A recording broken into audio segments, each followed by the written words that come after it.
प्रकृति अपने आप में ही परिपूर्ण है। प्रकृति के लिए किसी बाहरी शक्ति की जरूरत ही नहीं है, क्योंकि प्रकृति ही परमात्मा है।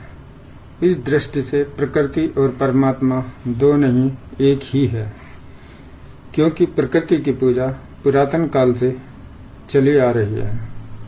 जैसे नदियों की पूजा, अग्नि की पूजा, नक्षत्रों की पूजा, पर्वतों की पूजा, वृक्षों की पूजा, धरती की पूजा आदि, और प्रकृति के अंगों को ही देवी देवता माना गया है। जैसे सूर्यदेव, चंद्रदेव, अग्निदेव, इंद्रदेव, पवन देव, वरुण देव आदि, और परमात्मा के ही सर्वगुण प्रकृति में ही विद्यमान है।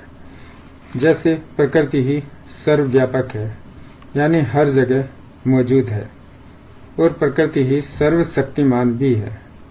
सारी सृष्टि इसी प्रकृति के नियमों के अनुसार चलती है, और सारे जीव जंतु भी इसी प्रकृति से आते हैं, और इसी प्रकृति में सबका पालन पोषण होता है, और इसी प्रकृति में विलीन हो जाते हैं।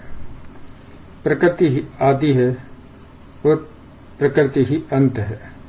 इस प्रकृति के दो रूप हैं, एक निराकार और दूसरा आकार, यानी निराकार ऊर्जा के रूप में और आकार विषय के रूप में, और ये दोनों आपस में परिवर्तनशील हैं, यानी ऊर्जा आकार में और आकार ऊर्जा में बदलता रहता है।